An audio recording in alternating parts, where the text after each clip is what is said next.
Dr. Trehan, thank you very much for taking time out of your busy schedule to talk to us. Well, we are in your flagship hospital in the Delhi NCR region, one of the largest private hospitals in the country, 1,400 beds. Tell us a little more about this facility. So if you go in the background of why we created this such a large platform, was the whole idea that what was missing in India was institutions like Mayo Clinic, Cleveland Clinic, where they have a large platform, where all the super specialists function on the same platform together as a team, rather than individuals. So that's the structure of this place. So if you needed to accommodate this kind of services with the technology, with the safety of the patients, with the ease of doctors taking care of patients, ease of nurses. So if you look at the layout, it's always kept in mind that patient is the principal recipient of the services. The doctors and the nurses and the paramedical are the second most important people who can function. And the third, of course, the families. That we have made these facilities so that the families can also feel a part of the hospital treatment and stuff like that. So there, if you see, we have made lounges for patients who are in ICU. Their families can stay over here. They don't have to go lie in the lobby or anything like that. There are like full facilities for them. So that was the reason why it is such a, it's 2.4 million square feet. And we have now like 30 super specialties working on the same platform, led by the institution heads who are actually benchmarked around the world. So it creates that kind of confidence in people, and also the outcomes. That because all the people are working together on the patients like it's everybody's patient, then these heads together can create magic. So I'll tell you, supposing somebody has heart problem, can also have GI problem, bleeding GI, they have diabetes, they may have neurological problems from before. So if you have specialists of that variety working together as a team, then your outcome will be better than you would if you were working individually. Now that is the principle on which this was based. And I mean, like if you want to say, the proof is that today we can tackle over here situations where many people around the world would say these people are inoperable, or they need nothing more treatment. So we actually have the confidence, and we have proven it even in our records, that there is so much benefit of creating this kind of platform, that the outcomes in the most critical of patients is very favorable.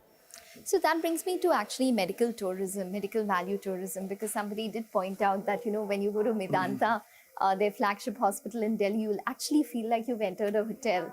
And that's how fancy it is. But does it also, the fact that you focus that much on super specialities, the amount of focus in terms of the softer aspects of the hospital as well, what is that doing when it comes to medical tourism? Well, or medical value travel? Yeah, so we have, before COVID, up to about 12% of our patients were international. Then COVID, of course, with the restriction of travel and COVID itself, lockdowns and all that, that went down to about 3-4%. Now it's on its way back up. So we are one of the favored destinations because of the fact that we are a seamless institution. From the moment they connect with us, we receive them at the airport, we bring them here, we treat them, we will then see them off at the airport. So we are from that point of view, patients also find it very secure. See, one of the things, if you're coming to another country in an unknown city where, there are so many vagaries at play, that it gives them huge comfort that you can give them this kind of service. So it had fallen to around 4% of sales during COVID, right. And medical value tourism has probably risen to around 6%, 6 to 7% right, now. Right. No, maybe it's a little more even now from the time as we are talking, because the recovery is much faster. And the biggest bottleneck has been the visas. So the embassies are really now geared up because it was all disrupted. So now the pending visas are being issued. We have, as we speak today, over 140 visas waiting in Iraq to come. Okay. So, and the other thing is that the Prime Minister has announced these two schemes, no, Heal in India, Heal from by India, and that also has triggered that all the services that participate, and you start from patients recognizing or talking to the doctor or recognizing which institution to go to, from that point to send them letters for the visa letters, from the visa to the airport, all those things are now being stitched together. So I think that India has a huge future for actually serving our countries, immediate countries and extended countries. But what is the USP that India has vis-a-vis the other countries that are equally focused on medical value tourism? So there are three major things you can speak of. One is that we have the highest level of care available here across all specialties. So that you cannot, if you close your eyes, and I took you to Cleveland Clinic today, and you opened your eyes there, you would not know the difference where you are. So that is one part of it.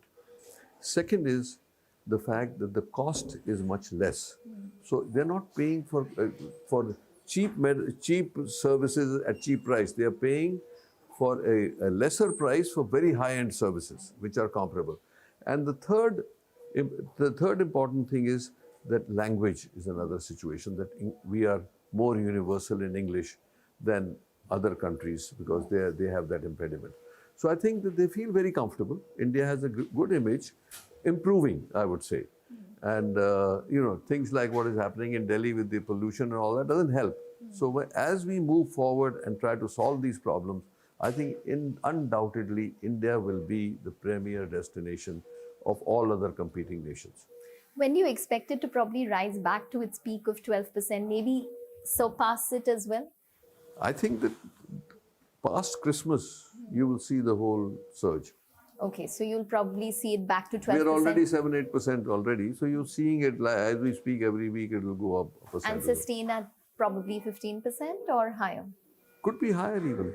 That's what we are aiming for. And why not? Because it is, you see, that also demonstrates the soft power of India. That, as you know, I was in the US for 20 years. So 17% of all super specialists were Indians in America, right? Out of 350 million people. Today it must be much more. If you look at NHS, 30% of the doctors who do the service are Indians. If you look at the nurses, they're all over the place. So the branding of India as a superior human capital is already established, right? Now the question is, how do we actually capitalize on that by improving our services and our environment? We do have a deficit when it comes to the doctor-patient ratio in India, the nurse-patient ratio in India. How do you think that we could probably bridge that gap? Because you are talking about how, and we've seen it ourselves, the US and probably the UK have some of the best doctors who are of Indian origin. True. How do we get that brain drain back into India? So, I am a believer that brain drain is just an investment overseas. And as facilities like this get established more and more, they find it very convenient. Now, we have made a hospital in Lucknow, we have made it in Patna. So when we started here, people came from overseas. Doctors who were serving there at the highest level, they came back because they were always looking for a place to function with this kind of facilities and this kind of ethos. So I think that as we move forward, more and more people will be attracted back, but that's not what we have to depend on. I mean, if you do look at it, 3,000 doctors go overseas every year out of the 80,000 that we actually graduate. What we need to do is to, from day one to starting the medical colleges, to controlling the quality of the medical colleges, postgraduate training, increasing the number of seats available to these graduates to be able to become specialists, then super specialists. So we need to build that whole thing, which is happening as we speak, but it's a long process. It takes 5 years to get out of medical college, then another 5 years to become a specialist. So we are talking about the seeds have been sown, but the reaping will be another few years from now. It's not available immediately. You mentioned Cleveland Clinic a couple of times. Is that your inspiration? Yeah, yes, absolutely, absolutely. Is that what you're planning to probably expand? Currently you're just focused a lot on North. You have a hospital which is coming up in Noida as well. Right. What about the rest of India?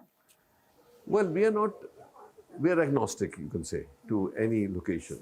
The principles that we go on are one, that we, as a DNA of ours, that we want to provide the highest end of care in areas which are suffering. So you take the choice of But we're suffering across the board. 200 million people in UP who did not have this kind of facility. So we created there. Bihar is the other one, where 120 million people and no really facility to speak of. So we established there. Noida is a sea. If you go to Noida, the population doesn't end, right? It just goes on and on and on. It's almost reaching Meerut. But there are no facilities of this variety. So that's why we were building there. Now, if you look at it, the chain from Patna, which is basically in the east, then UP, then Gurugram, Noida coming up. There will be some other which are in plans, which we will let everybody know in the near future. And then this story will go on. So we cut across through the heartland of India. We are serving over 400 million people. So this footprint is very, because we are also, so if you look at it, I said people who need it, the standard should not be diluted.